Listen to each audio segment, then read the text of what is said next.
പ്രിയമുള്ളവരെ, പ്രാർത്ഥന ഒരു ദൈവപൈതലിൻ്റെ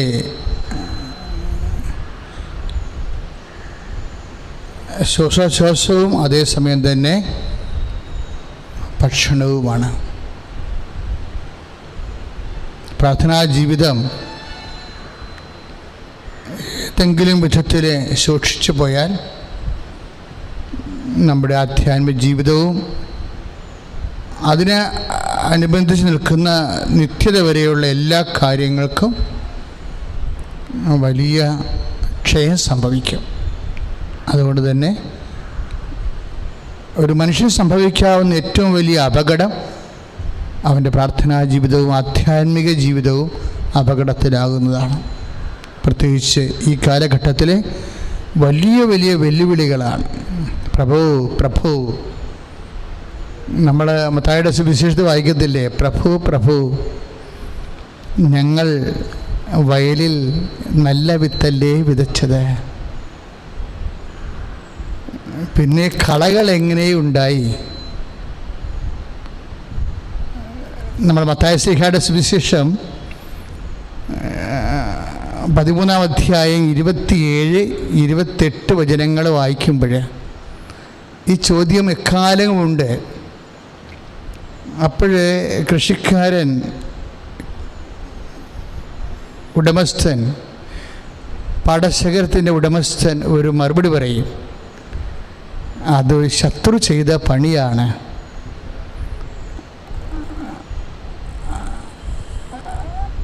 അതുകൊണ്ട് തന്നെ എപ്പോഴും ഇങ്ങനെ വിളകൾക്കിടയിലെ കാലഘട്ടങ്ങളിലൂടെ ഇങ്ങനെ വിതച്ചുകൊണ്ടിരിക്കുകയാണ് ശത്രു. സഭ വളരാതിരിക്കാൻ, സഭയുടെ ആത്യന്തികമായ അടിസ്ഥാന നിലനിൽപ്പ് തന്നെ അവതാളത്തിലാക്കിക്കൊണ്ട് ശത്രു ഇങ്ങനെ കളകൾ വിതച്ചുകൊണ്ടേയിരിക്കും. ഇത് വരുന്നൊരു വിഷയം എന്ന് പറയുന്നത്, ഇത് കേൾക്കുന്ന ഒരു വിശ്വാസിയെ സംബന്ധിച്ചിടത്തോളം ഇപ്പോഴേ ഞാനിത് ഇങ്ങനെ സംസാരിക്കണമെന്ന് ചോദിച്ചാൽ, ഇപ്പോൾ കഴിഞ്ഞ ദിവസങ്ങളിൽ കഴിഞ്ഞ സെപ്റ്റംബർ 19-ാം തീയതി മലയാളത്തിലെ ഒരു പത്രത്തിലെ ഒരു വാർത്ത ഇതാണ്: ഭക്ഷണവും ലൈംഗികതയും പാപമല്ല, മാർപ്പാപ്പയുടെ പടവും കൊടുത്തിട്ടുണ്ട്. ഇപ്പോൾ ഇത് കേൾക്കുന്ന വ്യക്തികൾക്ക് തോന്നും ലൈംഗികത, അപ്പോൾ എങ്ങനെയും ജീവിക്കാം ഇവിടെ. 2 ഭാര്യയോ 3 ഭാര്യയോ, ഗർഭചിത്രമോ, വ്യഭിചാരമോ, ഉപേക്ഷിക്കലോ, ആത്മഹത്യയോ, അതിനുശേഷം വേറെ ഒരുത്തിനെ കല്യാണം കഴിക്കണതോ, ഇങ്ങനെ എന്ത് ലൈംഗിക വൈകൃതവും ചെയ്ത് കൂട്ടാം. അതൊന്നും പാപമല്ല എന്നുള്ള ധാരണ ജനങ്ങളിലേക്ക് കൊടുക്കുന്ന ഇതൊക്കെ ഇങ്ങനെ വിവാദമാകും ഇടക്ക്. ഇടക്ക് ഈ കാലഘട്ടമാണ് ഇതുപോലെ വത്തിക്കാനെ കരുവാക്കിക്കൊണ്ട് വിവാദ വ്യവസായങ്ങൾ കൊഴുപ്പിക്കുകയും മാധ്യമങ്ങൾ ഇതുപോലെ കളകൾ വിതച്ചിട്ട് മറഞ്ഞിരിക്കുകയും ചെയ്യുന്നത്. ഇതെല്ലാം ആത്മനാശത്തിന് ലക്ഷ്യം വെച്ചുകൊണ്ടുള്ള ശത്രുവിൻ്റെ. അതുകൊണ്ടാണ് മത്തായിയുടെ സുവിശേഷം 13:27 പറയുന്നത്, പ്രഭു പ്രഭു, അങ്ങ് നല്ല വിത്തല്ലേ വിതച്ചത്. മാർപ്പാപ്പ എന്താ പറഞ്ഞത്? മാർപ്പാപ്പ പറഞ്ഞത് ലൈംഗികത അത് ദൈവത്തിൽ നിന്ന് വരുന്നതാണ്. കാര്യം ഒരു വംശം ഇവിടെ നിലനിന്ന് പോകുന്നതിന് വേണ്ടിയുള്ള ദൈവികമായ ശക്തിയാണ് കൈമാറ്റം. ആ സന്തോഷത്തിന് കാരണമായതുകൊണ്ട് വംശം നിലനിർത്താൻ വേണ്ടി ദൈവത്തിൻ്റെ സംവിധാനത്തിൻ്റെ ഭാഗമായിട്ട് മാറുകയാണ്. ഭക്ഷണം അതുപോലെ തന്നെയാണ്. ഫിച്ചുറ എന്നുള്ള അദ്ദേഹത്തെ കാർലോ പെട്രോയുടെ ഒരു ബുക്കാണത്. അതിൽ ക്രോഡീകരണമാണത്, മാർപ്പാപ്പയുടെ പ്രഭാഷണത്തിൻ്റെ.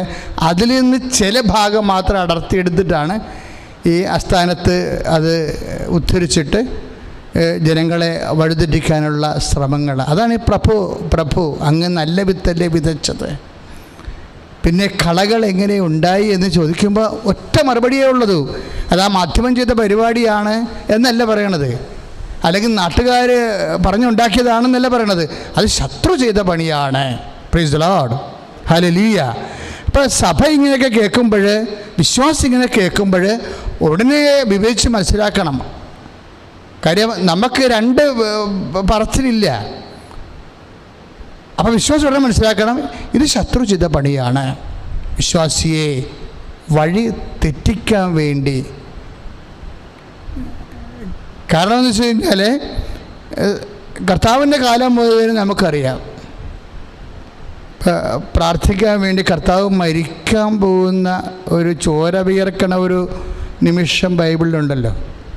ഇതിനെ അനുഭവിക്കുന്ന ആ നിമിഷം അത് കണ്ടുകൊണ്ടിരുന്ന് ഉറങ്ങുന്നതാണ് നമ്മുടെ ശരീരത്തിൻ്റെ ഒരു പ്രത്യേകത എന്ന് പറയുന്നത്, ആവശ്യകത. ഇതാണ് ശരീരം.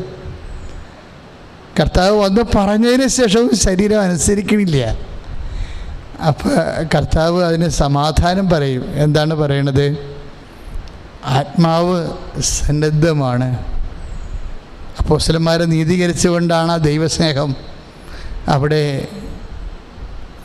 ഒരു അണ്ടർസ്റ്റാൻഡിങ് ആയിട്ട് മനസ്സിലാക്കുന്നത് പോലെയാണ്. ഈശോയുടെ ഒരു രീതി അതാണ്. ശരീരം ഇത്രയും ബലഹീനമായതുകൊണ്ട് ദൈവത്തിനെ കുറച്ച് മനസ്സിലാക്കൽ ഇത്തിരി കൂടുതലാണ്. അതുകൊണ്ടാണ് ഈശോ പറയണത് മർക്കോസിൻ്റെ സുവിശേഷത്തിലെ 16-ാം അധ്യായം വാക്യത്തിലെ 38-ാമത്തെ തിരുവചനം, ആത്മാവ് സന്നദ്ധമാണ്, പക്ഷേ ശരീരം ബലഹീനമാണ്. അതാണ് സംഭവം. ആത്മാവ് സന്നദ്ധമായാലും, ഞാനതിനെ ഇങ്ങനെയാണ് വായിച്ചത്, അതായത് ആത്മാവ് സന്നദ്ധമായാലും ശരീരം ബലഹീനമാണെങ്കിൽ കട്ടപ്പുക, ഒന്നും ചെയ്യാനില്ല. ആത്മാവ് സന്നദ്ധമാണെന്ന് പറഞ്ഞൊരു കാര്യമില്ലല്ലേ, ഒരു കാര്യമില്ല. ശരീരം ബലഹീനമാകത്തോളം കാലം ആധ്യാത്മികത ഇവിടെ വിലപ്പോകത്തില്ല. അപ്പം അതുകൊണ്ട് തന്നെ ആദ്യമായിട്ടും ഈശോ സഭ മുഴുവൻ ആദ്യകാലം മുതൽ അതുകൊണ്ട് തന്നെ ശരീരത്തെ കൂടി ശക്തീകരിക്കാൻ വേണ്ടി വളരെ ശ്രദ്ധ ചെലുത്തി. എന്താണ്? ആത്മാവ് സന്നദ്ധമായ മാത്രം പോരാ, ശരീരവും സന്നദ്ധമാകണം. ശരീരം സന്നദ്ധമാകുന്നതിന് വേണ്ടിയാണ് പ്രാർത്ഥനയും പ്രാർത്ഥനാചര്യകളുടെയും ഒരു ലക്ഷ്യം. എല്ലാ ലക്ഷ്യവും ഞാൻ പറയണില്ല. ശരീരം കൂടി ഏത് കാലഘട്ടത്തിലും ഏത് സാഹചര്യത്തിലും സന്നദ്ധമാകുന്നതിന് വേണ്ടിയാണ്. ഇപ്പോൾ അപ്പോസ്തലന്മാരെന്താ ഉറങ്ങിയത്? ആ സമയത്തും ഭക്ഷണം കഴിച്ചിട്ട് ഉറങ്ങിയതാണത്. കാര്യം അന്ന് സാബത്തായത് കാരണം, അന്ന് പെസഹ ആയത് കാരണം അവർ, സാബത്തല്ലേ, അന്ന് പെസഹ ആയത് കാരണം അവർ സന്ധ്യക്കാണ് ഭക്ഷണം കഴിക്കുന്നത്. ഉച്ചക്ക് ഉപവാസമാണ്. അപ്പോൾ ഒറ്റടിക്ക് ഭക്ഷണം കഴിച്ചപ്പോൾ സ്വാഭാവികമായിട്ട് ഭക്ഷണം ദഹിപ്പിക്കുന്ന സമയമായപ്പോൾ ശരീരത്തിൻ്റെ ഈ ശരീരത്തിലുള്ള ബ്രെയിനിലുള്ള മുഴുവനും കറണ്ട് പത്രോസിൻ്റെ ആമാശയത്തിലേക്ക് പോയതാണ് പ്രശ്നമായിപ്പോയത്. അവിടെ ഉള്ള ചപ്പാത്തിയൊക്കെ ദഹിപ്പിക്കണ്ടേ. അപ്പോൾ ഉടനെ ഓട്ടോമാറ്റിക്കായിട്ട് പത്രോസ് ഉറങ്ങിപ്പോയി. അതുകൊണ്ടാണ് അണ്ടർസ്റ്റാൻഡ് ചെയ്തത്. അതിനൊരു ശാസ്ത്രീയമായൊരു വശമാണ്. മനഃപൂർവ്വം ഉറങ്ങിയല്ല അവൻ. അത് ബയോളജിക്കൽ പ്രോസസ്സിൽ അവൻ്റെ ബ്രെയിനിലുള്ള മുഴുവനും കറണ്ട് 10 വോൾട്ടല്ലേ ഉള്ള ആകപ്പാടെ. ഈ സാധനം ആമാശയത്തിലേക്ക് പോയി ഭക്ഷണം ദഹിപ്പിക്കാൻ വേണ്ടി. ആ സമയത്ത് ബ്രെയിൻ നിർജീവമായി പോയി, പ്രവർത്തനരഹിതമായി പോയപ്പോൾ ഓട്ടോമാറ്റിക്കലായിട്ട് നമ്മളാരും ഉറങ്ങത്തില്ലേ ഭക്ഷണം കഴിച്ചു കഴിഞ്ഞാൽ. അപ്പോൾ ഭക്ഷണം ഒരു വിഷയമാണ്. ശരിക്കും ഭക്ഷണം കഴിക്കുന്ന സമയവും ഒരു വിഷയമാണ്. പ്രാർത്ഥനാ സമയവും ഭക്ഷണ സമയവും അടുത്തടുത്ത് വന്നാൽ നമ്മുടെ കുടുംബ പ്രാർത്ഥനയിലൊക്കെ വരുന്ന ചെറിയൊരു പ്രശ്നം അതാണ്. ചില ഒരു ഭക്ഷണം കഴിഞ്ഞിട്ട് പ്രാർത്ഥിക്കാമെന്ന് വിചാരിക്കും ചില പക്ഷേ വളരെ ബുദ്ധിയുള്ള കുടുംബങ്ങൾ എന്തു ചെയ്യും? ഭക്ഷണത്തിന് മുമ്പേ പ്രാർത്ഥിക്കും. അവർക്കറിയാം ഭക്ഷണം കഴിഞ്ഞാൽ ഉറക്കം വരുമെന്ന്. ഭക്ഷണത്തിന് മുമ്പേ കാര്യം അതിന് ബയോളജിക്കലായിട്ടുള്ള വിഷയമുണ്ടല്ലോ.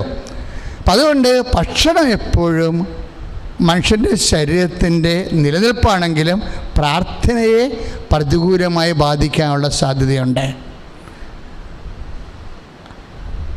അതുകൊണ്ട് തന്നെ പ്രാർത്ഥനാ ജീവിതത്തിനെ ശക്തിപ്പെടുത്തേണ്ട ഒരവസ്ഥ വരുമ്പോൾ നമ്മൾ ഭക്ഷണവും ഭക്ഷണകാലവും ഒക്കെ ക്രമീകരിക്കേണ്ടി വരും. അത് സഭയുടെ അനാദികാലം മുതലുള്ള നിലനിൽപ്പിൻ്റെ ഒരു വിഷയമാണത്. അതിനെതിരെ എന്തോ മാർപ്പാപ്പ പറഞ്ഞെന്നാണ് ഇപ്പോഴ് ഒരു ധാരണയാണ് ചിലരുണ്ടാക്കിയെടുത്തിരിക്കുന്നത്. അത് ശത്രു ചെയ്ത പണിയാണെന്ന് പറഞ്ഞുകൊണ്ട് വരണത്. ശ്രദ്ധിക്കട്ടെ. ഹല്ലേലൂയ, യേശുവേ സ്തോത്രം, ഹല്ലേലൂയ. പരമദിവ്യകാരുണ്യത്തിന് ആരാധനയും സ്തുതിയും പുകഴ്ചയും ഉണ്ടായിരിക്കട്ടെ. ഗലാത്യലേഖനം 5:17 പറയും, ജഡത്തിൻ്റെ വ്യാപാരങ്ങൾ ആത്മാവിന് എതിരാണ്. എന്ത് വ്യാപാരമായാലും, ഭക്ഷണമായാലും ലൈംഗികതയായാലും എന്ത് വ്യാപാരമായാലും ജഡത്തിൻ്റെ വ്യാപാരങ്ങൾ ഗലാത്യർ 5:7 ആത്മാവിന് എതിരാണ്. അപ്പം ഇത് ശാശ്വതമായൊരു സത്യമാണ്. ഇപ്പം ജഡത്തിൻ്റെ വ്യാപാരങ്ങളെ ക്രമീകരിക്കാതെ ആധ്യാത്മികമായിട്ട് വളരുന്നതിന് പരിമിതികളുണ്ട്. പ്രാർത്ഥിക്കുക, കർത്താവായ ദൈവമേ, എൻ്റെ ആത്മീയ ജീവിതത്തെ ക്രമീകരിക്കുവാൻ, ജഡവ്യാപാരങ്ങളെ നിയന്ത്രിക്കുന്നതിൽ എന്നെ പ്രത്യേകമായി ഈ ആരാധനയിലൂടെ ദിവ്യകാരുണ്യമേ എന്നെ അഭിഷേകം ചെയ്യണമേ. ഹല്ലേലൂയ.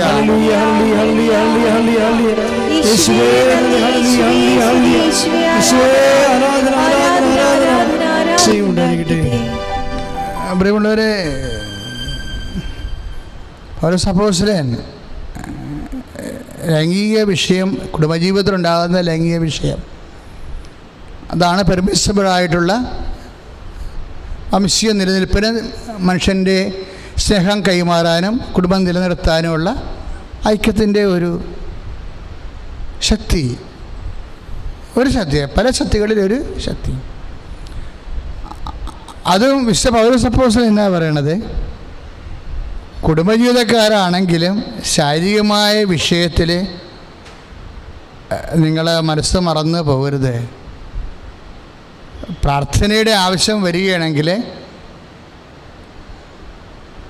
കുടുംബജീവിതക്കാരാണെങ്കിലും ഭാര്യയും ഭർത്താവും ആണെങ്കിലും പ്രാർത്ഥനയുടെ ആവശ്യം വരുമ്പോൾ, ഇപ്പോൾ ഒന്ന് കുറഞ്ഞ 7:5 1 കൊരിന്ത്യർ 7:5 ആദിമസഭയ്ക്ക് നൽകിയ ഉപദേശമാണ്, അപ്പോസ്തലിക ഉപദേശമാണ്. ഇതൊന്നും ഒരിക്കലും മാറത്തില്ല. ഏത് മാറപ്പാപ്പ വന്നാലും മാറിയാലും ആദ്യകാലങ്ങളിൽ കർത്താവിൻ്റെ വചനം അപ്പോസ്തലന്മാർ പറഞ്ഞു ഒന്നും ആർക്കും മാറ്റാൻ പറ്റത്തില്ല. ഇങ്ങനെ ചില സമയത്ത് ഇങ്ങനെ നമുക്ക് തോന്നിപ്പോവും, എന്തോ സഭയിൽ പുതിയ എന്തോ ഒരു പഠനം വന്നുപോയി, പണ്ട് അപ്പോസ്തലന്മാർ പറഞ്ഞതിനേക്കാൾ വ്യത്യസ്തമായിട്ട് എന്തോ ഈ നമ്മുടെ മാർപ്പാപ്പ പറയുന്നുണ്ടെന്നുള്ള തെറ്റിദ്ധാരണയാണ് ആൾക്കാർക്ക് ഉള്ളത്.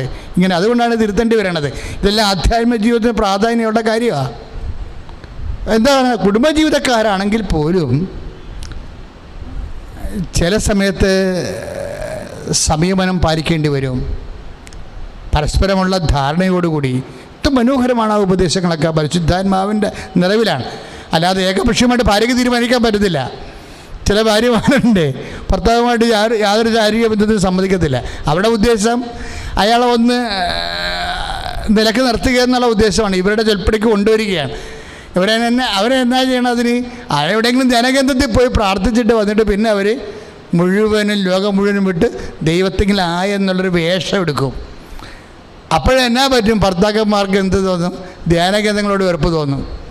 അവിടെ നിന്ന് വന്നിട്ടാണല്ലോ ഇവളെ ഈ വിഷം വീട്ടിൽ കാണിക്കണമെന്ന് വിചാരിക്കും. ഇപ്പം അങ്ങനെയുള്ള അഭ്യാസങ്ങളൊന്നും വേണ്ട.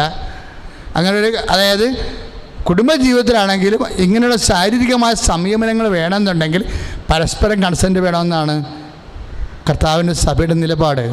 അല്ലാതെ ഏകപക്ഷീയമായിട്ട് ഭർത്താവിന്, ഇപ്പോൾ ചിലർ എന്നോട് വന്ന് സങ്കടമായിട്ട് പറയും, അച്ഛാ എൻ്റെ ഭർത്താവിന് വേണ്ടി അച്ഛൻ പ്രാർത്ഥിക്കണം, ഞങ്ങളെ ശാരീരികമായി ജീവിച്ചിട്ട് 7 മാസമായെന്ന്.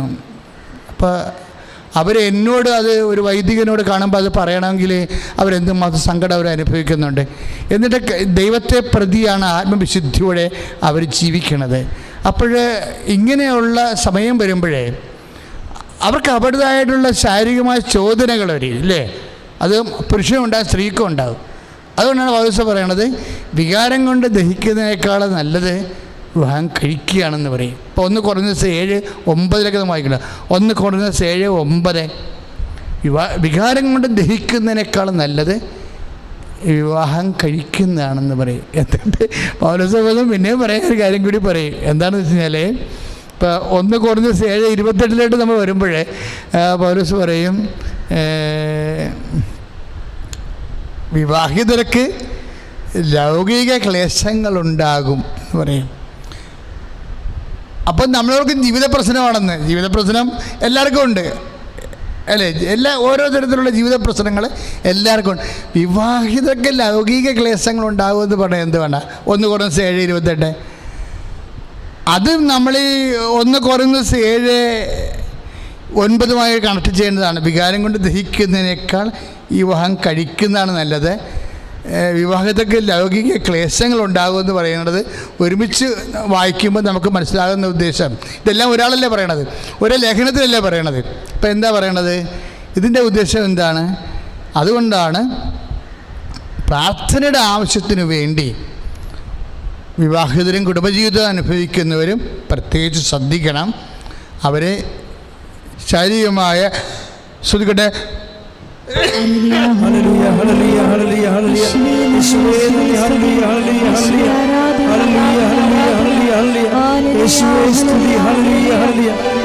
പരിശുദ്ധ പരമദിവ്യകാരുണ്യത്തിന് ആരാധനയും സ്തുതിയും പുകഴ്ചയും ഉണ്ടായിരിക്കട്ടെ. ഇപ്പൊ പ്രാർത്ഥനയുടെ ആവശ്യത്തിന് വേണ്ടി ശാരീരികമായ സംയമനം,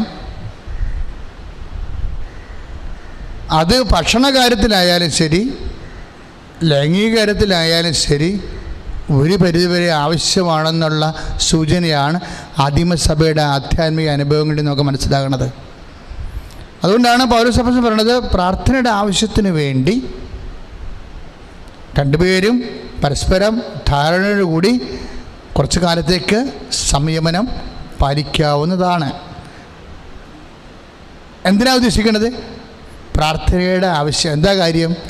ആത്മാവ് സന്നദ്ധമാണെങ്കിലും ശരീരം ബലഹീനമാണ്. അപ്പോൾ ഇതിൻ്റെ പേരിൽ ആരും അരാജകത്വം, ലൈംഗിക അരാജകത്വത്തിലൂടെ ആത്മാവിനെ പടയപ്പെടുത്തിക്കൊണ്ട് അതിനുവേണ്ടി പരിശുദ്ധ പിതാവിൻ്റെ വളരെ സത്യസന്ധമായിട്ടുള്ള നിലപാടുകളെ ദുർവ്യാഖ്യാനം ചെയ്തിട്ട് ശത്രുപക്ഷത്ത് ചേരരുത്. അതാണ് ഇത്രയും കൃത്യമായിട്ട് സംസാരിക്കേണ്ടി വരേണ്ടതിൻ്റെ ഒരു കാരണം. ഇതിങ്ങനെ കുറേ സമയത്തിങ്ങനെ പലപ്പോഴും സോഷ്യൽ മീഡിയയൊക്കെ ഉള്ളത് കാരണം ഇതിങ്ങനെ പെട്ടെന്ന് വല്ലാണ്ട് ഇങ്ങനെ പ്രചരിക്കും. ആവശ്യമില്ലാത്ത കാര്യങ്ങളും ഇതുപോലെയുള്ള കുത്തിത്തിരിപ്പുകളും ദുർവ്യാഖ്യാനങ്ങളും മൂലം എന്താ സംഭവിക്കുന്നത്? ആത്മീയത എല്ലാ തരത്തിലും പ്രധാനമുള്ളതാണ്. അതിലെന്താ ഉൾപ്പെട്ടിരിക്കുന്നത്? അത് ഈ ജീവിതവും വരാനിരിക്കുന്ന ജീവിതവും. ശ്രദ്ധിക്കട്ടെ. ഹല്ലേലൂയ, യേശുവേ സ്തോത്രം. ഹല്ലേലൂയ, ഹല്ലേലൂയ,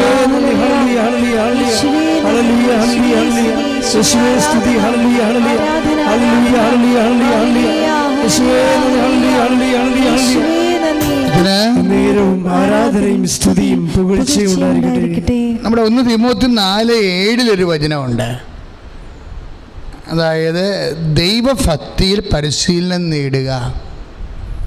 ഈ ശാരീരികമായ സംയമനത്തിൻ്റെ ഭാഗമായിട്ട് വരുന്നതാണ്.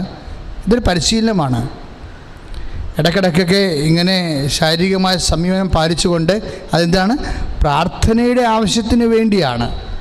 പ്രാർത്ഥനയുടെ ആവശ്യത്തിന് നമ്മൾ നേരത്തെ കണ്ടത്. പ്രാർത്ഥന ആവശ്യത്തിന് വേണ്ടി ഇതുപോലെ ദൈവശക്തിയിൽ പരിശീലനം നേടണം. അത് ശാരീരികമായ സംയമനം ഉപയോഗിച്ചുകൊണ്ട്. അതിന് താഴെ ഒരു വചനമുണ്ട് 4:8. എന്താണ്? ശാരീരികമായ പരിശീലനം കൊണ്ട് കുറച്ച് പ്രയോജനമുണ്ട്. 1 തീമോത്തി 4:8. അപ്പം ക്രിസ്തീയ ആധ്യാത്മികതയിലെ ഇതുപോലെ യോഗ പോലെയുള്ള ശാരീരിക പരിശീലനങ്ങൾക്ക് ഒരു പ്രസക്തിയുമില്ല. അത് വളരെ കൃത്യമായിട്ട് ഇങ്ങനെ ചില ആൾക്കാർ, നമ്മുടെ അച്ഛന്മാർ തന്നെ ചില ആൾക്കാർ നമ്മുടെ ആധ്യാത്മികതയുടെ ഭാഗമായിട്ട് വ്യാഖ്യാനിക്കും. ഒരു ബന്ധമില്ല. ബന്ധം ഉണ്ടാക്കുന്നത് അതിൻ്റെ തൊഴിലാളികളാണ്. അത് പ്രചരിപ്പിക്കണമെന്ന് നടത്തിക്കൊണ്ട് പോകുന്ന ആൾക്കാരൊക്കെയാണ് ഇങ്ങനെ ക്രിസ്തീയ ആധ്യാത്മികമായിട്ട് ഇങ്ങനെയുള്ള സംഭവങ്ങളെ യോജിപ്പിക്കാൻ വേണ്ടി കുറച്ച് അത്യുത്സാഹം കാണിക്കുന്നത്. അതായത് എന്താ വിഷയം എന്ന് വെച്ച് കഴിഞ്ഞാൽ ശാരീരികമായ പരിശീലനം കൊണ്ട് കുറച്ച്, അത് ഏകാഗ്രത പോലെയുള്ള കുറച്ച് പ്രയോജനമുണ്ട്. എന്നാൽ ആധ്യാത്മികത എല്ലാത്തിലും വിലയുള്ളതാണ്. നമ്മുടെ ആധ്യാത്മികത എന്ന് പറയണത് എന്തിനെ ആശ്രയിച്ചാണ് നിൽക്കുന്നത്? അത് ഈ ജീവിതത്തിലും വരാനിരിക്കുന്ന ജീവിതത്തെയും സംബന്ധിക്കുന്ന വാഗ്ദാനങ്ങൾ ഉൾക്കൊള്ളുന്നു. Praise the Lord. നിത്യതയെ അടിസ്ഥാനപ്പെടുത്തിയാണ് നമ്മുടെ ആധ്യാത്മികത നിൽക്കുന്നത്. അതിന് ജിംനേഷ്യം കൊണ്ടൊന്നും നടക്കത്തില്ല. നിത്യതയും ജിംനേഷ്യവുമായിട്ടൊരു ബന്ധമില്ല. ശ്വാസം വലിച്ചു വിടുന്നതും ശ്വാസം അകത്തോട്ട് കയറ്റുന്നതും ഒന്നും അതൊക്കെ ഏകാഗ്രതയ്ക്കൊക്കെ, പക്ഷെ നിത്യതയുമായിട്ട് ഇതിന് ഒരു ബന്ധമില്ല. അപ്പോൾ ആരും ആവശ്യമില്ലാത്ത ഒരു തെറ്റിദ്ധാരണ വേണ്ട. ഷുഗറോ പ്രഷറൊക്കെ ഉണ്ടെങ്കിൽ അതനുസരിച്ചിട്ട് ഇതുപോലെയുള്ള മെഡിക്കൽ ട്രീറ്റ്മെൻറ്റുകൾ ചെയ്യാം. അതൊരു മെഡിക്കൽ ട്രീറ്റ്മെൻറ്റാണത്, അല്ല ആധ്യാത്മികമായിട്ട് അനുഭവം യാതൊരു ബന്ധവുമില്ല. ശ്രദ്ധിക്കട്ടെ. ഹല്ലേലൂയ, യേശുവേ സ്തോത്രം. ഹല്ലേലൂയ, ഹല്ലേലൂയ, ഹല്ലേലൂയ, ഹല്ലേലൂയ, ഹല്ലേലൂയ, ഹല്ലേലൂയ, യേശുവേ സ്തുതി. ഹല്ലേലൂയ, ഹല്ലേലൂയ, ഹല്ലേലൂയ, യേശുവേ നന്ദി. പരമദിവ്യകാരുണ്യത്തിന് നേരവും ആരാധനയും സ്തുതിയും പുകഴ്ചയും ഉണ്ടായിരിക്കട്ടെ. പരിശുദ്ധ പരമദിവ്യകാരുണ്യത്തിന് നേരവും ആരാധനയും സ്തുതിയും പുകഴ്ചയും ഉണ്ടായിരിക്കട്ടെ. പരിശുദ്ധ പരമദിവ്യകാരുണ്യത്തിന് നേരവും ആരാധനയും സ്തുതിയും പുകഴ്ചയും ഉണ്ടായിരിക്കട്ടെ. അതുകൊണ്ട് ഈ ശാരീരികമായ സമീപനമൊക്കെ പാലിച്ച് പ്രാർത്ഥനയിൽ വളർന്ന് നിൽക്കുന്നുവെന്ന് വിചാരിക്കുന്നവൻ ഇങ്ങനെയുള്ള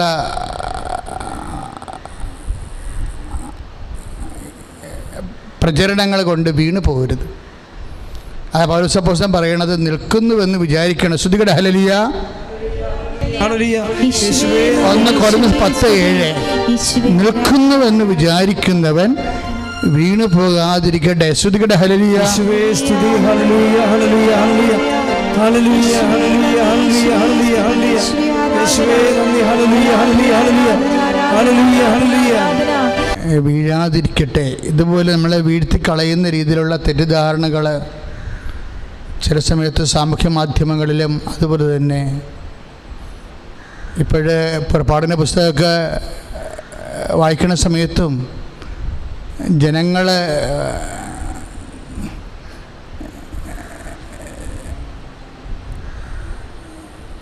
വിഗ്രഹത്തെ ആരാധിക്കുന്ന ഒരു സമയത്താണ് ഭക്ഷണത്തെക്കുറിച്ചും അതുപോലെ തന്നെ വ്യഭിചാരത്തെക്കുറിച്ചുമൊക്കെ വചനം പറയണത്. അവർക്ക് എന്ത് സംഭവം, അതായത് ഇതെല്ലാം അസ്ഥാനത്ത് ചെയ്താൽ. ഇപ്പോൾ പണ്ട് മനുഷ്യൻ എന്താണ് സ്ലോ ഫുഡാണ് ഉണ്ടാക്കിയത് അല്ലേ? 2.5 മണിക്കൂറൊക്കെ ഇരുന്ന് ഭക്ഷണം കഴിക്കുന്നത് കാണാം. ഇന്ത്യൻ രീതിയല്ല, പാശ്ചാത്യ രീതി. 2.5 മണിക്കൂർ. അപ്പോൾ അമിതമായ പ്രാധാന്യമാണ് വന്നത്. 2.5 മണിക്കൂറൊക്കെ ഇരുന്ന് അത്താഴം കഴിക്കും മനുഷ്യൻ. ജീവിതത്തിൻ്റെ നല്ലൊരു ശതമാനം സമയമാണ്. അപ്പം അതിനെതിരെ ഒരു മുന്നേറ്റം വന്നപ്പോൾ ഫാസ്റ്റ് ഫുഡ് വന്നു.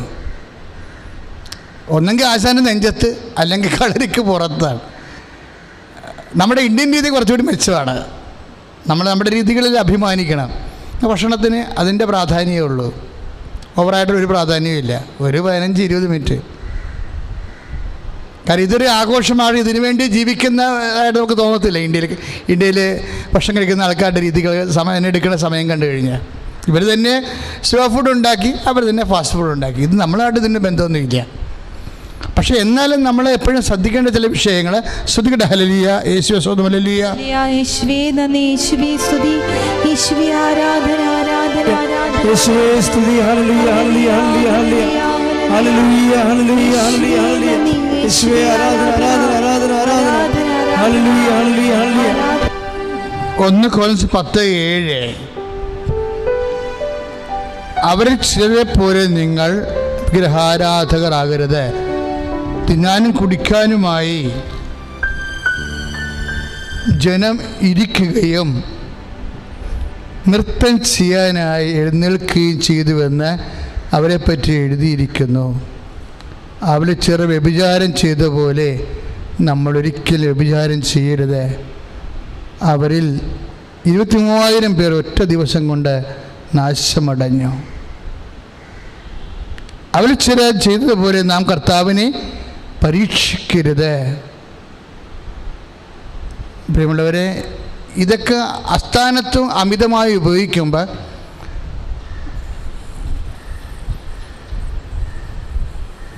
പഴയ കാല ജനതകൾ പോലെ നമ്മൾ ജഡിക തുല്യരായിട്ട് നമ്മളിപ്പോൾ കണ്ടില്ലേ 1 കൊരിന്ത്യർ 10:7 അതായത് തിന്നാനും കുടിക്കാനുമായി ഇരിക്കുന്നു, നൃത്തം ചെയ്യാൻ എഴുന്നേക്കുന്ന ജനം. ജീവിതത്തിന് വേറെ ലക്ഷ്യങ്ങളൊന്നുമില്ല. അങ്ങനെ 23,000 പേരും പിന്നെ സർപ്പദംശനം ഏറ്റു മരിച്ചവർ വേറെയും. അപ്പോൾ ഇതിനൊന്നും അമിതമായി ഇത് അതായത് നമ്മൾ ആ പത്രത്തിൻ്റെ ലേഖനം വായിക്കുമ്പോൾ നമുക്ക് തോന്നും എപ്പോൾ വേണമെങ്കിലും തിന്നാം, എപ്പോൾ വേണമെങ്കിലും കുടിക്കാം, നൃത്തം ചെയ്യാം, വ്യഭിചരിക്കാം, എന്തും ചെയ്യാമെന്ന് തോന്നും. ഇതെല്ലാം മാർപ്പാപ്പ പറഞ്ഞെന്നാണ് പറഞ്ഞിരിക്കുന്നത്. അതാണ് പ്രശ്നം. അതുകൊണ്ടാണ് ഇത് ക്ലാരിഫൈ ചെയ്യേണ്ട കാര്യം ഇതാണ്. അത് നമ്മളെല്ലാം ഇതെല്ലാം ഉപേക്ഷിച്ച് കളഞ്ഞവരാണ്.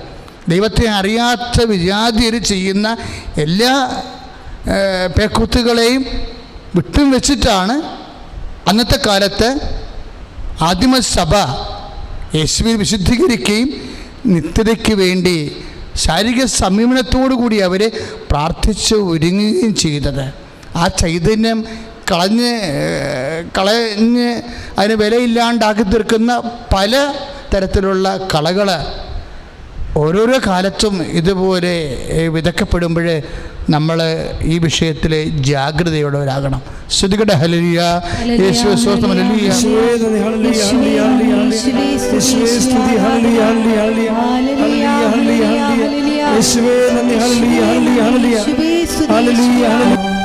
ഒന്ന് കൊരിന്ത്യർ 9:26 ഞാൻ ഓടുന്നത് ലക്ഷ്യമില്ലാതെയല്ല. വിശ്വാസി ഓടുന്നത് ലക്ഷ്യമില്ലാതെയല്ല. ഞാൻ മുഷ്ടിപ്രയോഗം നടത്തുന്നത് വായുവിൽ പ്രഹരിക്കുന്നത് പോലെയുമല്ല. 1 കൊരിന്ത്യർ 9:27 മറ്റുള്ളവരോട് സുവിശേഷം പ്രസംഗിച്ച് ഞാൻ തന്നെ തിരസ്കൃതനാകാതിരിക്കുന്നതിന് വേണ്ടി ഞാൻ എൻ്റെ ശരീരത്തെ കർശനമായി നിയന്ത്രിച്ച് കീഴടക്കുന്നു. ശാരീരിക നിയന്ത്രണവും അതുപോലെയുള്ള ആത്മസംയമനങ്ങളും പ്രാർത്ഥനയുടെ ആവശ്യത്തിന് വേണ്ടി സഭ കൈക്കൊള്ളുമ്പോൾ അതിൻ്റെ ഉദ്ദേശം എന്താണ്? എല്ലാവരെയും നേടിയ ഞാൻ തന്നെ വീണു പോകാതിരിക്കാൻ വേണ്ടി അപ്പോസ്തലൻ വ്യക്തിപരമായ ജീവിതത്തിൽ നിർവഹിക്കുന്ന സത്യസന്ധമായ ആധ്യാത്മികതയാണ് ആദിമസഭ നമുക്ക് കൈമാറി നൽകണത്. അതായത് എപ്പോഴും ആത്മസംയമനവും ശാരീരിക സംയമനവും ആത്മീയതയും തമ്മിൽ ബന്ധമുണ്ട്, പ്രാർത്ഥനാ ജീവിതവും തമ്മിൽ ബന്ധമുണ്ട്. നമ്മളെ അതിൽ നിന്ന് അടർത്തിയിട്ട് എന്തും ആകാം, ആരുമായിട്ടും ആകാം, ഗേ സെക്സും ആകാം, സ്വയംഭോഗമാകാം, വ്യഭിചാരമാകാം. ഇതെങ്ങനെ കയറൂരി വിട്ടിരിക്കണ പോലെയുള്ള പ്രതീതിയാണ് സോഷ്യൽ മീഡിയയിൽ നിന്നൊക്കെ നമ്മൾ കേൾക്കണത്. അതുകൊണ്ട് തന്നെ സ്വാഭാവികമായിട്ടും വിശ്വാസിക്കൊരു അങ്കലാപ്പുണ്ടാകും. അതുകൊണ്ട് കൃത്യമായിട്ട് നമ്മൾ പൗലോസപ്പോസ്തലൻ പറഞ്ഞ കണ്ടില്ലേ, ഞങ്ങൾ ഇടിക്കുന്നത് വായുവിലല്ലെന്ന്, മൂക്കിന് നോക്കിയാൽ ഇടിക്കണം. ലക്ഷ്യത്തോടു കൂടിയാണ് മുന്നേറുന്നത്. നമ്മുടെ ലക്ഷ്യം എന്താ? നിത്യതയാണ്. നമ്മുടെ ആധ്യാത്മികത എന്ന് പറയുന്നത് എന്താണ്? അതിൽ ഈ ജീവിതവും വരും, നിത്യജീവിതവും വരും. ആ നിത്യജീവൻ നേടാൻ വേണ്ടിയാണ് പലപ്പോഴും ഇതുപോലെയുള്ള ആത്മസംയമനങ്ങളും പരിത്യാഗ പ്രവർത്തികളും. ആത്മാവ് സന്നദ്ധമാണെന്ന് പറയുന്ന ഈശോ പറഞ്ഞു ശരീരം ബലഹീനമാണ്. അപ്പം അതിൻ്റെ അർത്ഥം എന്താണ്? മർക്കോസിൻ്റെ 16:38 ശരീരം ബലഹീനമായിരിക്കുന്നിടത്തോളം കാലം ആത്മാവ് സന്നദ്ധമായിട്ടൊരു കഥയുമില്ല. അതൊക്കെ തത്വത്തിൽ അംഗീകരിക്കണ പോലെ ഇരിക്കും. അപ്പം ബലഹീനമായ ശരീരത്തെ നമ്മൾ ശക്തീകരിക്കേണ്ടി വരും. ബലഹീനമായ ശരീരത്തെ ശക്തീകരിക്കാൻ വേണ്ടിയാണ് ആത്മസംയമനവും ഉപവാസവും പ്രാർത്ഥനയും ശാരീരികമായ സംയമനവും എല്ലാം. അപ്പോൾ അങ്ങനെ അനുവർത്തിച്ച് ജീവിച്ചു പോകുന്ന മക്കൾ അതിൽ തന്നെ ജീവിച്ച് അതേസമയം തന്നെ അങ്കലാപ്പില്ലാതെ കളകളിങ്ങനെ ഒത്തിരി ശത്രു വിതക്കും. പക്ഷേ അത് ശത്രു ചെയ്ത പണിയാണെന്ന് വിവേചിച്ച് വിശ്വാസം മനസ്സിലാക്കിക്കൊണ്ട് നിൻ്റെ ആധ്യാത്മിക ജീവിതത്തെ നീ ക്രമീകരിക്കേണ്ടതാണ്. പരിശുദ്ധാത്മാവിനെ വീര്യപ്പെടുത്തേണ്ടതാണ്. അപ്പോൾ പരിശുദ്ധാത്മാവിനെ വീര്യപ്പെടുത്തണമെന്ന് കർത്താവിൻ്റെ വചനത്തിലില്ലേ? ഇപ്പം നിർവീര്യമാക്കരുത് എന്ന് പറയുമ്പോൾ ഇപ്പോൾ 1 തെസ്സലോനിയൻസ് 5:19 ആത്മാവിനെ നിങ്ങൾ നിർവീര്യം ആക്കരുത് എന്നാണ് പറയണത് അവിടെ, അല്ലേ? ശരിയല്ലേ?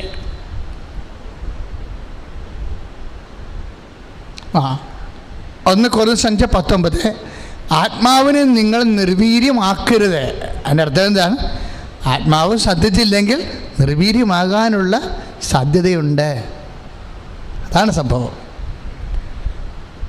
ആത്മാവിനെ നിങ്ങൾ നിർവീര്യമാക്കരുതെന്ന് പറയുമ്പോൾ ആ വചനം ഒന്ന് അതിൻ്റെ ഷാഡോ വേർഡ് നോക്കിക്കഴിഞ്ഞാൽ എന്ത് മനസ്സിലാകും?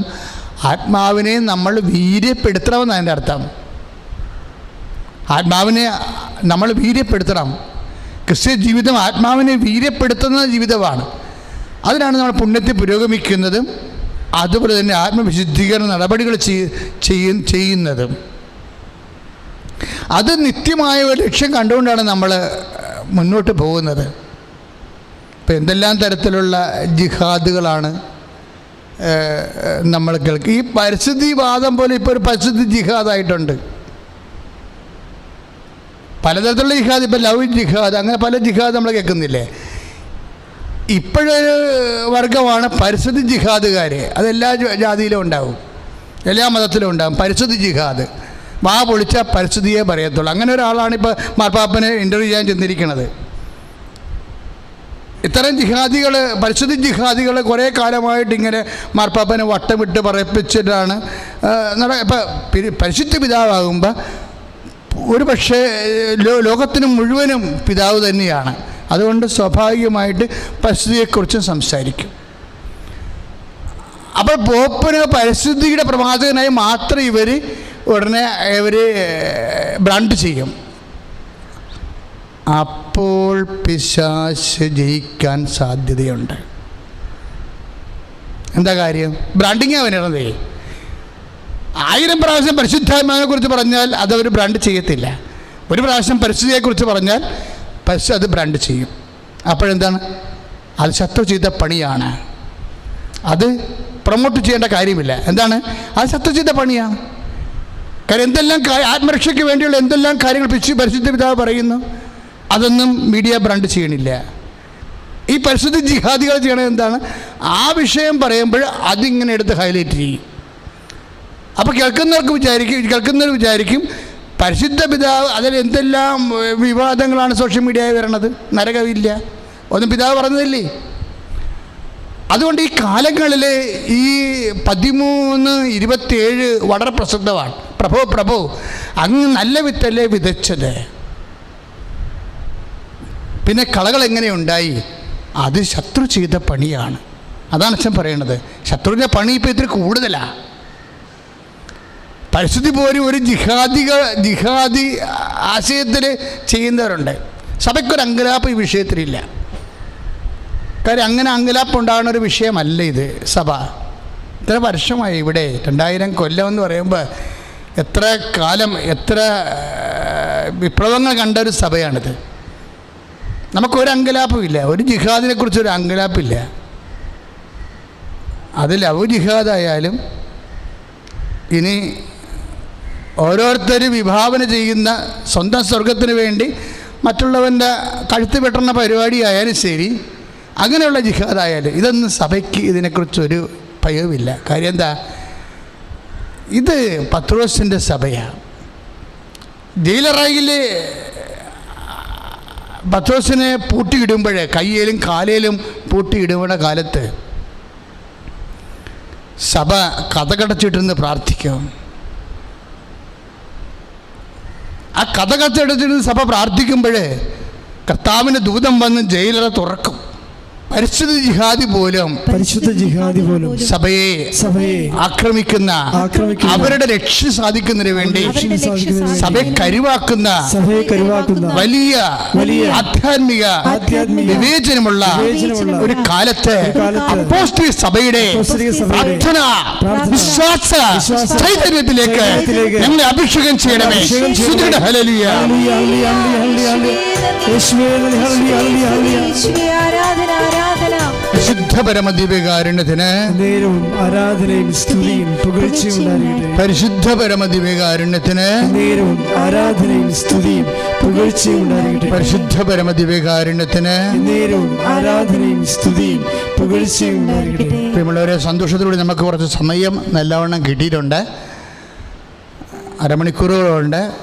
എപ്പോഴും കൃപാസനത്തിൻ്റെ ഉടമ്പടി ആരാധനയ്ക്ക് ഇപ്പോഴും സമയം രോഗസൗഖ്യ പ്രാർത്ഥനയ്ക്കും മറ്റ് ജീവിത സമാശ്വാസ പ്രാർത്ഥനയ്ക്കും ഉടമ്പടി നടത്തിയവർക്കും വേണ്ടിയുള്ള പ്രാർത്ഥന ആരാധന സമയം കുറവാണെന്ന് ഞാൻ പ്രാർത്ഥനയിൽ വിവേചിച്ച് മനസ്സിലാക്കിയിട്ടുണ്ട്. അതിനുവേണ്ടി പ്രാർത്ഥിച്ചതുമുണ്ട്. ഇപ്പോൾ നമുക്ക് ദൈവം നല്ല സമയം തന്നിട്ടുണ്ട്. ഒരു അരമണിക്കൂറോളം നമ്മൾ എല്ലാ ആവശ്യങ്ങൾക്കും വേണ്ടി പ്രാർത്ഥിക്കുന്ന ഒരു സമയമാണ്. നമുക്ക് എന്നെ കരുതുന്നവൻ എന്നുള്ള ഗാനം ആലപിച്ചുകൊണ്ട് ആരാധന സ്തുതി പ്രാർത്ഥനയ്ക്ക് പ്രവേശിക്കാം. സ്തുതിക്കട്ടെ. ഹല്ലേലൂയ ഹല്ലേലൂയ ഹല്ലേലൂയ ഹല്ലേലൂയ ഹല്ലേലൂയ യേശുവേ നന്ദി. ഹല്ലേലൂയ ഹല്ലേലൂയ ഹല്ലേലൂയ ഹല്ലേലൂയ ഹല്ലേലൂയ ഹല്ലേലൂയ. എല്ലാവരും ചേർന്ന് സ്തുതിക്കട്ടെ. ഹല്ലേലൂയ. നേരവും ആരാധനയും സ്തുതിയും പുകഴ്ചയും ഉണ്ടായിരിക്കട്ടെ. പരിശുദ്ധ പരമദിവ്യകാരുണ്യത്തിന് നേരവും ആരാധനയും സ്തുതിയും പുകഴ്ചയും ഉണ്ടായിരിക്കട്ടെ. പ്രിയമുള്ളവരെ, രോഗങ്ങളുള്ളവരെ അതീവ വിശ്വാസത്തോടെയും രോഗാതുരമായ ഇടങ്ങളിലെല്ലാം കൈവച്ചുകൊണ്ട് പ്രാർത്ഥിക്കണം. നിങ്ങളെ പുതിയ ആൾക്കാരാകാൻ ചിലർ കൃപാസനത്തിൻ്റെ ഈ ആരാധനയിൽ പങ്കെടുക്കുന്നത്, കൃപാസനത്തെക്കുറിച്ച് അറിയുന്നതിന് നിങ്ങൾ ഈ ദിവസങ്ങളിൽ നടക്കുന്ന ഗ്ലോബൽ റോസറി ഗൂഗിൾ മീറ്റ് ശുശ്രൂഷകൾ മാത്രം കണ്ടാൽ മതി. എത്രയോ മനുഷ്യരാണ് ലോകത്തിൻ്റെ വ്യത്യസ്തങ്ങളായ ഇടങ്ങളിൽ നിന്നുകൊണ്ട് സാക്ഷ്യം പറയണത്. കഴിഞ്ഞ ഒരു ദിവസം ഒരു സാക്ഷ്യം ഗൂഗിൾ മീറ്റിൽ വന്നത്, ഒരു ചേച്ചിയുടെ ബ്രെയിൻ ട്യൂമർ അത്ഭുതകരമായി സുഖപ്പെട്ടതാണ് അവർ പറഞ്ഞത്. അപ്പം ഞാനിതുപോലെ ഉടമ്പടി ആരാധനയിൽ പറഞ്ഞത് ഇതാണ്: മക്കളെ, രോഗമുള്ള ഇടത്ത് കൈവച്ച് പ്രാർത്ഥിക്കാൻ പറഞ്ഞു. അപ്പം ആ ചേച്ചി എന്നാ ചെയ്തത്? അവിടെ തലയിലുള്ളിൽ ട്യൂമറാണ്. ഉടനെ അവർ ആ സമയത്ത് ഈശോയുടെ നാമത്തിൽ കൈവച്ച് പ്രാർത്ഥിച്ചു. അപ്പോൾ കീമോതെറാപ്പി ചെയ്തിട്ട് സുഖപ്പെടാതിരുന്ന തലവേദനയുടെ രോഗമുള്ളതാണ്. പക്ഷേ പിന്നീട് സ്കാൻ ചെയ്തപ്പോൾ ആ സിസ്റ്റം അവിടെ ഇല്ല. അപ്പം നീ ഏത് ഭൂഖണ്ഡത്തിൽ താമസിച്ചിട്ട് ഒരു കാര്യമില്ല, എവിടെയായാലും ഒരു പ്രശ്നമില്ല. എന്താ കാര്യം? കർത്താവിൻ്റെ ചൈതന്യം അവിടെ ഉണ്ടാകും. ഇപ്പോൾ ഈ പരിശുദ്ധമ്മ പ്രത്യക്ഷപ്പെട്ട, ജീവനോടെ പ്രത്യക്ഷപ്പെട്ട തിരുവത്താറയിലാണ്. അമ്മയുടെ മധ്യസ്ഥത്തിലാണ് ഈ ആരാധന നടക്കുന്നത്. അതുകൊണ്ട് തന്നെ ഇപ്പം പ്രാർത്ഥിക്കുമ്പോൾ ശിരസ്സിന് വേദനയുള്ളവർ ശിരസ്സിൽ കൈവച്ച് പ്രാർത്ഥിക്കണം. ചെവിയിൽ നിന്ന് പഴുപ്പ് വരുന്നവരുണ്ടാവും, കൈവച്ച് പ്രാർത്ഥിക്കണം. മുക്കിൽ നിന്ന് ചോര വരുന്നവരുണ്ടാകും. ചില പ്രത്യേക രോഗമുള്ളവർക്ക് മുക്കിൽ നിന്ന് ചോര വരത്തില്ലേ, അവരും തലയൊക്കെ വെച്ച് പ്രാർത്ഥിക്കണം. കണ്ണ് കാഴ്ചക്കുറവുള്ളവരും കണ്ണ് തിമിരമുള്ളവരും കണ്ണിൽ കൈവച്ച് പ്രാർത്ഥിക്കണം. ഈ 2 മാസത്തിനുള്ളിൽ, ഒരു 1.5 മാസത്തിനുള്ളിൽ 4 സാക്ഷ്യങ്ങളാണ്. മുടി ബാൾഡായിപ്പോയ ആൾക്കാരെ ഒരു പ്രാർത്ഥന കഴിയുമ്പോൾ മുടി കിളിർത്ത് വന്നിരിക്കണത്. അതെല്ലാം നിങ്ങൾക്ക് ഗൂഗിൾ മീറ്റിൽ കാണാൻ പറ്റുമോ? സാക്ഷ്യങ്ങളെല്ലാം നിങ്ങളത് കാണണം. കർത്താവ് പരിശുദ്ധ അമ്മയുടെ പ്രത്യക്ഷപ്പെടൽ സഭ പഠിക്കാൻ വേണ്ടി ഒത്തിരിയേറെ അത്ഭുതങ്ങൾ നടക്കുന്ന ഒരു വലിയ കാലമാണ്. മനുഷ്യൻ്റെ കണ്ണീരെല്ലാം ഒപ്പിയെടുക്കുക മാറ്റുകയാണ്. ദുരന്തമുണ്ടാകാൻ പോകുന്നു, പ്രാർത്ഥിക്കണമെന്നാണ് അമ്മ 2004 പറഞ്ഞത്. ദുരന്തം വ്യക്തിപരമായ ദുരന്തമായാലും കുടുംബപരമായ ദുരന്തമായാലും ദേശീയ ദുരന്തമായാലും പരിഹാരം പ്രാർത്ഥന തന്നെയാണ്. അതുകൊണ്ടാണ് ഉടമ്പടി പ്രാർത്ഥനയ്ക്ക് അമ്മ തന്നിരിക്കുന്നത്, പ്രത്യക്ഷീകരണ പ്രാർത്ഥന തന്നിരിക്കുന്നത്. ആ പ്രത്യക്ഷീകരണ പ്രാർത്ഥനയുടെ കൂടെ തന്നെയാണ് നമുക്ക് ഉടമ്പടി വന്നത്. ഉടമ്പടിയാണ് നമ്മുടെ ഏറ്റവും വലിയ പ്രാർത്ഥന. അതുകൊണ്ട് തന്നെയാണ് ഉടമ്പടി എടുത്തിട്ടുള്ള മക്കൾ നിർബന്ധമായിട്ടും ഈ ആരാധനയിൽ പങ്കെടുക്കണമെന്ന് അച്ഛൻ പറയാൻ കാരണം, നമ്മൾ പരിശുദ്ധ അമ്മയുടെ മനസ്സിനനുസരിച്ച് കൊണ്ടുള്ള ലോകദുരന്ത നിവാരണത്തിന് വേണ്ടിയുള്ള ആത്മീയ നടപടിയായിട്ടാണ്, ശുശ്രൂഷയായിട്ടാണ് കൃപാസന ഉടമ്പടി ആരാധന പോണത്. അത് കുടുംബത്തിനും വ്യക്തികൾക്കും എല്ലാം ഒരുപോലെ ദൈവാനുഗ്രഹം തരും. കാര്യം അമ്മയുടെ പ്രത്യക്ഷപ്പെടലിനെ കുറിച്ച് സാധൂകരിക്കുന്നതിൻ്റെ അടയാളങ്ങൾ സഭ അത് ഏറ്റെടുക്കാനും പഠിക്കാനും അതിനെക്കുറിച്ചുള്ള സത്യാവസ്ഥ വെളിപ്പെടുത്തേണ്ടി വരുമ്പോൾ ദൈവ മനസ്സ് വെളിപ്പെടും. അതിനുവേണ്ടിയാണ് ഈ അടയാളങ്ങളെല്ലാം തരണത്. അപ്പം അത് നിങ്ങളെ സുഖപ്പെടുത്തുന്ന സമയമാണ്. അച്ഛൻ പ്രാർത്ഥിക്കുന്ന സമയത്ത് ശിരസ് സംബന്ധമായ മുഴുവൻ രോഗങ്ങളുള്ളവരാണ്. തൈറോയ്ഡ് രോഗമുള്ളവരാം, സ്പോണ്ടിലോസിസ് രോഗങ്ങളുള്ളവരുണ്ടാകും, അതുപോലെ തന്നെ ടോൺസൈറ്റ് രോഗങ്ങളുണ്ടാകാം, തൊണ്ടയിൽ കുരുക്കളുള്ളവരുണ്ടാകാം, തൊണ്ടയിൽ ചിലപ്പോൾ അകത്തുള്ള തൊലി പൊളിഞ്ഞു പോകുന്നവരുണ്ടാകാം. അങ്ങനെ വ്യത്യസ്തമായ രോഗികളെ അത് ബോധത്തോട് കൈവെക്കേണ്ടതാണ്. പല്ല് കൊഴിഞ്ഞു പോണവരെ, എപ്പോഴും തലനീളങ്ങളുണ്ടാകും, അവരെല്ലാം തലയിൽ കൈവച്ച് ഇപ്പോൾ പ്രാർത്ഥിക്കേണ്ടതാണ്. അച്ഛൻ പ്രാർത്ഥിക്കാൻ തുടങ്ങുന്നു. എൻ്റെ മക്കളെ വിശ്വാസ പ്രമാണം ചൊല്ലിക്കൊണ്ടേയിരിക്കണം. അപ്പാ, സ്വർഗീയപ്പ, നിന്റെ നാമത്തിൽ ഞങ്ങൾ കൈവർത്തി പ്രാർത്ഥിക്കുന്നപ്പാ. നിന്റെ വിശുദ്ധ പൗരോഹിത്യത്തെ മഹത്വപ്പെടുത്തണമെന്ന് പ്രാർത്ഥിക്കുന്നപ്പാ. തിരുമുറുവാണെന്ന് വലതുകരം ഓരോ മക്കളുടെ ഇപ്പോഴും ശിരസ് കൈവച്ച് പ്രാർത്ഥിക്കുന്ന ഓരോ മക്കളിലേക്കും അങ്ങ് വെക്കണമെന്ന് പ്രാർത്ഥിക്കുന്നപ്പാ. കർത്താവേ, നിന്റെ വിശുദ്ധ പൗരോഹിത്യത്തെ മഹത്വപ്പെടുത്തണമേ. കർത്താവെ, അടിപ്പിണർ പോലെ, വൈദ്യാഘാതം പോലെ സംബന്ധമായ രോഗങ്ങൾ, തലച്ചോറിലെ കുരുക്കൾ, സിസ്റ്റുകളെല്ലാം ഇപ്പോഴും നിർവീര്യമാകട്ടെ. എൻ്റെ കർത്താവിൻ്റെ വലിയ ശക്തിയെ കർത്താവെ ഞങ്ങൾ നിന്റെ നാമത്തിൽ പ്രാർത്ഥിക്കുന്നു. അപ്പാ, അങ്ങ് പുത്രനായ യേശുക്രിസ്തുവിന്റെ നാമത്തിലെ അങ്ങ് കൈ ഉയർത്തണമേ എന്ന് പ്രാർത്ഥിക്കുന്നു. സ്വർഗീയ പിതാവേ, അങ്ങ് പുത്രനായ യേശുക്രിസ്തുവിന്റെ നാമത്തിൽ അപ്പോസ്തലന്മാരെ പോലെ നടപടി 4:30 പ്രാർത്ഥിക്കുന്നപ്പാ. അങ്ങനെ കൈ ഉയർത്തണമേ. രോഗങ്ങള്, സ്ഥിര സംബന്ധമായ രോഗങ്ങള് യേശുക്രിസ്തു നാമത്തില് സൗഖ്യമാകട്ടെ.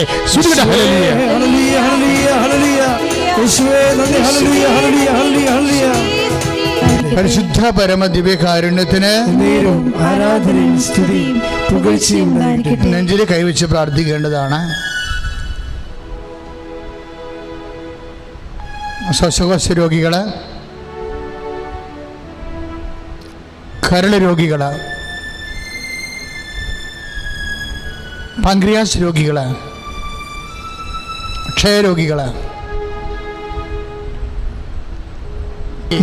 സഭയിലുള്ള സാന്നിധ്യം പ്രകടമാക്കണമേ. അമ്മയുടെ പ്രത്യക്ഷപ്പെടുന്ന സ്ഥിരീകരണം ലഭിക്കാൻ ആവശ്യമായ സാക്ഷ്യങ്ങൾ നൽകി അനുഗ്രഹിക്കണമെന്ന് പ്രാർത്ഥിക്കുന്നു. കർത്താവേ, 35 വർഷത്തെ പൗരോഹിത്യത്തെ കർത്താവേ നീ അടയാളപ്പെടുത്തണമെന്ന് പ്രാർത്ഥിക്കുന്നു. ഈശോ കർത്താവേ, ശ്വാസകോശ രോഗികളെ ശ്വാസകോശങ്ങൾ കഴുകണമേ. ഹൃദയരോഗികളെ ഹൃദയത്തെ വിശുദ്ധമായ രക്തത്തെ കഴുകണമേ. കരൾ രോഗികൾ, മഹോദ രോഗികള്, പാൻക്രിയാസ് രോഗികള് യേശുക്രിസ്തു ഉന്നതമായ നാമത്തിൽ സൗഖ്യമാകട്ടെ.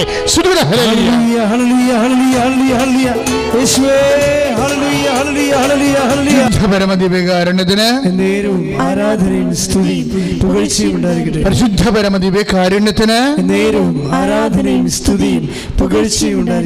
പ്രിയമുള്ളവരെ, ഈ പക്കിന് വേദനയുള്ളവരെ കർത്താവ് കാണിച്ചു തന്നിരുന്നു.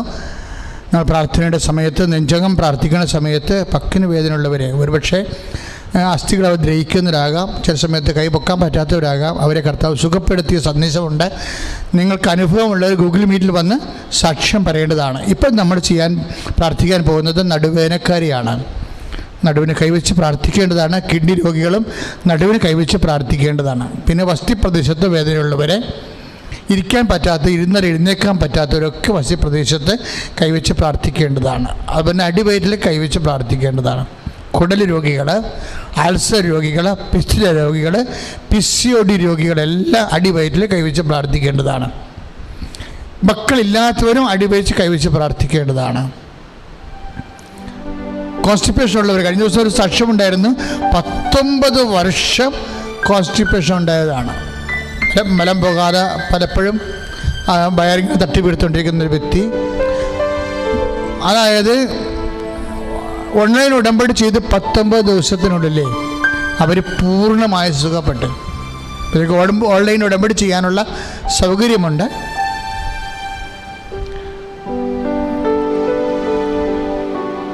അത് വെബ്സൈറ്റിൽ സെർച്ച് ചെയ്തിട്ട് അതിൻ്റെ ലിങ്ക് എടുത്ത് ഓൺലൈൻ ഉടമ്പടി ചെയ്യാവുന്നതാണ്. പ്രിയമുള്ളവർ, ഇപ്പം നമ്മൾ ഉദര രോഗങ്ങൾക്ക് വേണ്ടി പ്രാർത്ഥിക്കുന്ന സമയമാണ്. കുടൽ ചുരുങ്ങുന്നവരുണ്ട്, കുടൽ കുരുക്കുള്ളവരുണ്ട്, അൾസർ രോഗികളുണ്ട്, അൾസിസ് രോഗികളുണ്ട്. ഇതൊക്കെ നിങ്ങൾ കേൾക്കുമ്പോഴേ അതില്ലാത്തവർക്ക് വലിയതായിട്ട് തോന്നത്തില്ല. അല്പമെങ്കിലും ഉണ്ടെങ്കിൽ മനുഷ്യന് എന്ത് ചെയ്യണമെന്ന് അറിയാൻ പറ്റാത്ത നീറ്റലും ഊത്തലും വേദനയും ഉറക്കമില്ലായ്മയും ഇരുന്ന് ജോലി ചെയ്യാൻ പറ്റാത്ത എന്തുമാത്രം വേദനയാണ് മനുഷ്യൻ അനുഭവിക്കുന്നത്. അതുകൊണ്ട് ദയവായി എനിക്ക് രോഗം ഇല്ലെന്ന് വിചാരിച്ചുകൊണ്ട് അവർക്ക് വേണ്ടി പ്രാർത്ഥിക്കാതിരിക്കരുത്. നിങ്ങൾക്ക് ആ രോഗമില്ലെങ്കിൽ ആ രോഗമുള്ളവർക്ക് സൗഖ്യപ്പെടാൻ വേണ്ടി നിങ്ങളുടെ ഉദരത്തിൽ കൈവച്ചുകൊണ്ട് യേശുനാമത്തെ അവർക്ക് വേണ്ടി പ്രാർത്ഥിക്കാം. രോഗികളെ കൈവച്ചുകൊണ്ട് പ്രാർത്ഥന തുടരുക. കർത്താവേ, നിന്റെ വിശുദ്ധ പൗരോഹിത്യത്തെ മഹത്വപ്പെടുത്തണമേ. കർത്താവേ, കർത്താവെ, സഭയിലുള്ള സാന്നിധ്യം പ്രകടമാക്കണമേ. കർത്താവേ, കർത്താവെ, നിന്റെ വിശുദ്ധ പൗരോഹിത്യത്തെ മഹത്വപ്പെടുത്തണമേ. കർത്താവേ, കർത്താവെ, സഭയിലുള്ള സാന്നിധ്യം പ്രകടമാക്കണമേ. കർത്താവേ, കിഡ്നി രോഗികളെ സ്പർശിക്കണമേ. ഈശോ നിന്റെ തിരുമുമ്പാർന്ന അണിപ്രധാന അത്ഭുത കരത്താൽ അങ്ങ് കിഡ്നി രോഗികളെ സ്പർശിക്കണമേ. ഈശോ കിഡ്നി കല്ലുള്ളവരെ സ്പർശിക്കണം. കർത്താവേ, യേശുക്രിസ്തു ഉന്നതമായ നാമത്തിലെ സഭയുടെ അധികാരത്തിൽ വസ്തുപ്രദേശത്തെ വേദനകളും നീതികളും ഈശോ ഇരുന്നിട്ട് എഴുന്നേക്കാൻ പറ്റാത്ത അവസ്ഥകളും സ്വാധീനക്കുറവുകളും യേശുവിൻ ഉന്നതമായ നാമത്തെ പിസോടി രോഗങ്ങളെ കർത്താവേ, എല്ലാവിധ നടുവേദനങ്ങളും കിഡ്നി രോഗങ്ങളെ യേശുക്രിസ്തു നാമത്തെ സൗഖ്യമാകട്ടെ. സുദൂര ഹല്ലേലൂയ.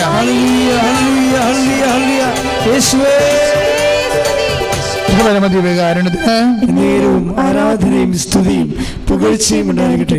പ്രിയമുള്ളവരെ, നമ്മള് വാതരോഗികള്, കാലിലും ശരീരവും ചൊറിഞ്ഞു പൊട്ടുന്ന വിസർപ്പ സോറിയാസിസ് രോഗികള്, അതുപോലെ തന്നെ ശരീരത്തിൻ്റെ ഉള്ളിലൊക്കെ എല്ലാം സിസ്റ്റായിട്ടിരുന്നിട്ട് വല്ലാത്ത വേദന അനുഭവിക്കുന്നവരെ,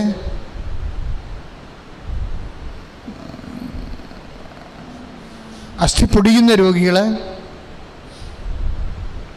അസ്ഥി ഉരുക്കമുള്ള രോഗികൾ,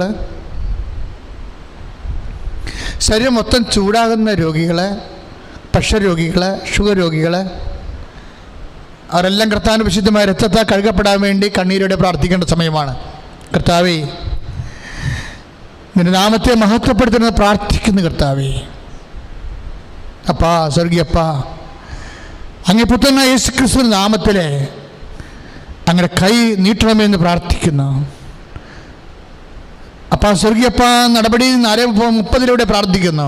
അങ്ങേപ്പോൾ തന്നെ യേശുക്രിസ്തുവിന്റെ നാമത്തിലെ അങ്ങനെ കൈ നീട്ടണമേ എന്ന് പ്രാർത്ഥിക്കുന്നു. ഓരോ രോഗികളെയും അപ്പാ സ്പർശിക്കണമെന്ന് പ്രാർത്ഥിക്കുന്നു. എൻ്റെ കർത്താവിൻ്റെ ഉന്നതമായ നാമത്തിൽ ഉള്ളംകാലം ഉച്ചവരെ യേശുക്രിസ്തുവിന്റെ നാമത്തിലെ മാർഗ രോഗങ്ങള്, സ്ഥിരവ്യാധികള് പൂർണ്ണമായ സൗഖ്യമാകട്ടെ. സ്തുതിയുടെ ഹല്ലേലൂയ. ഹല്ലേലൂയ, ഹല്ലേലൂയ, ഹല്ലേലൂയ. യേശുവേ,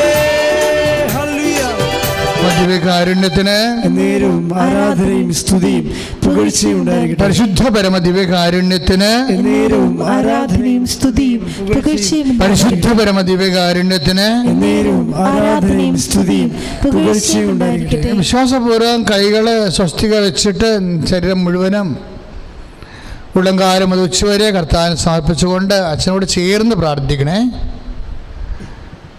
വിശ്വാസപൂർവ്വം കൈ സുസ്ഥിരവച്ചിട്ട് ശരീരം മുഴുവൻ ഉള്ളംകാലം മുതൽ ഉച്ചവരെ പരിശുദ്ധ കുർബാന കേൾപ്പിച്ചുകൊണ്ട് സ്വസ്ഥമായി പ്രാർത്ഥിക്കുക, ചേർന്ന് പ്രാർത്ഥിക്കുക, ഏറ്റു പ്രാർത്ഥിക്കുക. കർത്താവേ, കർത്താവേ, ഉള്ളംകാലം മുതൽ ഉച്ചവരെ വിശുദ്ധ രക്തത്താൽ കഴുകണമേ. കർത്താവേ, കർത്താവേ, ഉള്ളംകാലം മുതൽ ഉച്ചവരെ വിശുദ്ധ രക്തത്താൽ എന്നെ കഴുകണമേ. കർത്താവേ, ത്വക്ക് രോഗങ്ങള് അങ്ങയുടെ വിശുദ്ധ രക്തത്താൽ കഴുകപ്പെടട്ടെ. കർത്താവേ, ഇപ്പോഴേ അത്ഭുതകരമായി അങ്ങയുടെ വിശുദ്ധ രക്തത്താൽ ത്വക്ക് രോഗങ്ങള് വാദരോഗങ്ങള് യേശുവിന്റെ നാമത്തിൽ സൗഖ്യമാകട്ടെ. കർത്താവേ, മുടി കൊഴിയുന്നവരെ, കുരുക്കള്, ചൊറികള്, ചിരങ്ങുകള്, സോറിയാസിസുകള് വരുന്നവരെ അങ്ങയുടെ വിശുദ്ധ രക്തത്താൽ ഓ കർത്താവേ അങ്ങ് കഴുകണമേ. ശരീരത്തിലെ അസ്ഥികൾ മുറിച്ചിട്ട് കമ്പിയിട്ടിരിക്കുന്നവരെ, ഓപ്പറേഷന് മൂലം പല അന്യപദാർത്ഥങ്ങള് ശരീരത്തില് കൽപ്പിച്ചിരിക്കുന്നവരെ കർത്താവേ അങ്ങയുടെ നാമത്തില് പലതരത്തിലുള്ള നടക്കാനും കിടക്കാനും ജോലി ചെയ്യാനും അവശത അനുഭവിക്കുന്നവരെ യേശുവിന്റെ നാമത്തില് എഴുന്നേറ്റ് നടക്കട്ടെ.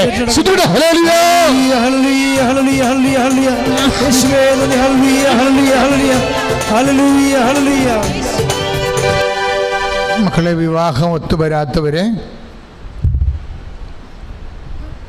ജോലിയില്ലാത്തവരെ,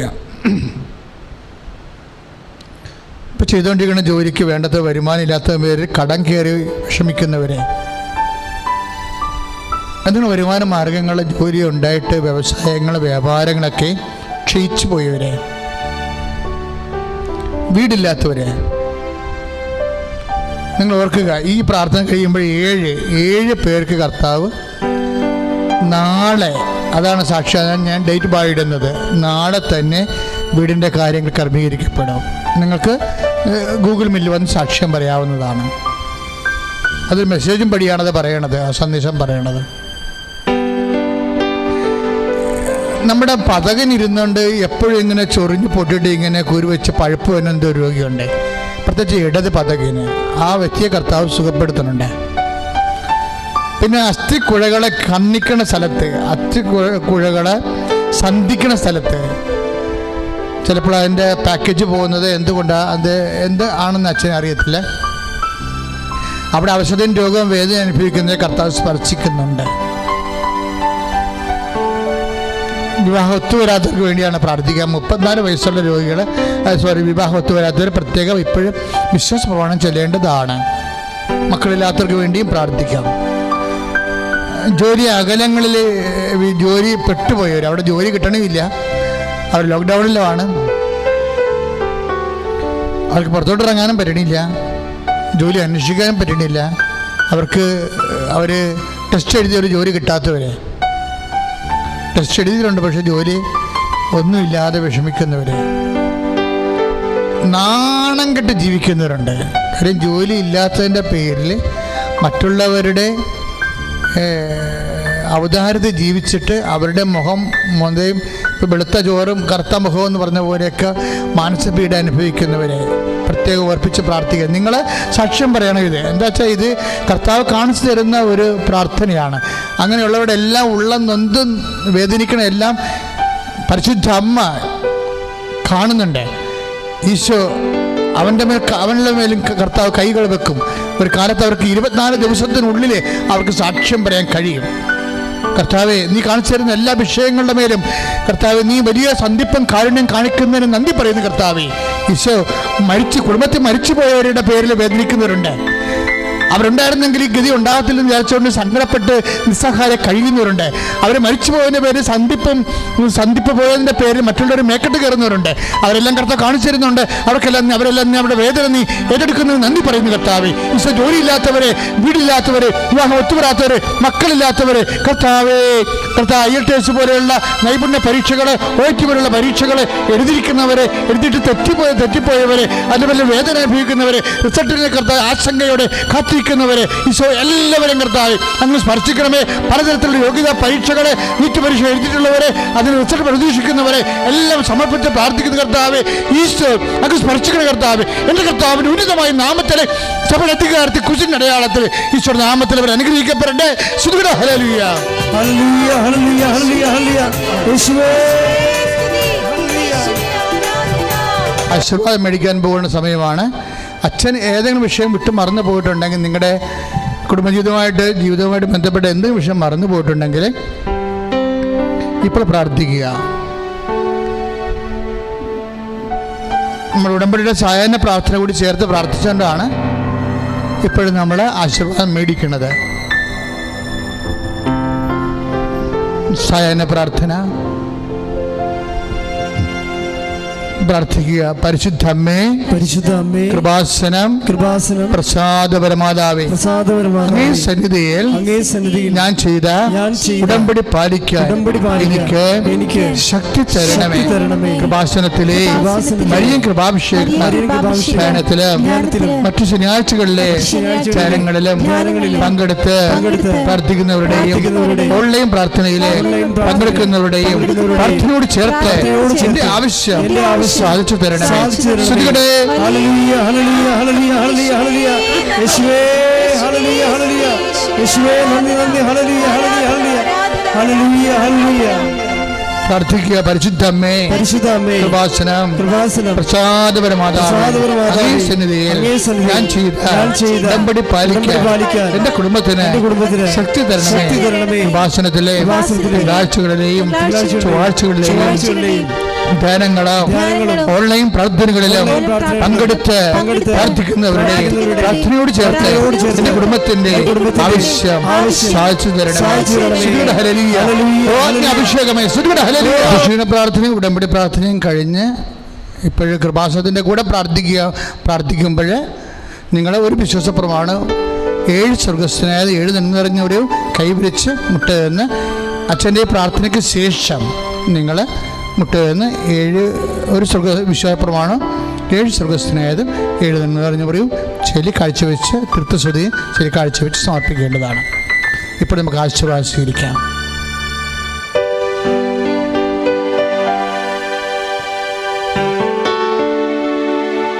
നമ്മുടെ എല്ലാ ജീവിത നിയമങ്ങളെയും സമർപ്പിച്ചുകൊണ്ട് ശിരസ് നമിച്ച് യേശുവിന്റെ ആശീർവാദം സ്വീകരിക്കാം. ഹല്ലേലൂയ ഹല്ലേലൂയ ഹല്ലേലൂയ ഹല്ലേലൂയ യേശുവേ ആരാധന ഹല്ലേലൂയ ഹല്ലേലൂയ സ്തുതി യേശുവേ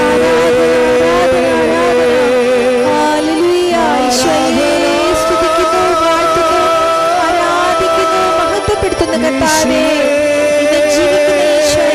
തിരുനാമത്തിനായി നന്ദി പറയുന്നു.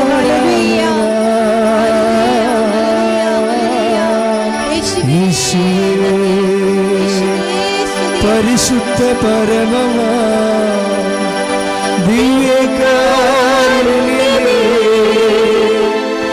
എന്നുമെന്നും അങ്ങേക്കാരാധന. പരിശുദ്ധ പരമമാ ദിവ്യകാരുണ്യമേ, എന്നുമെന്നും അങ്ങേക്കാരാധന.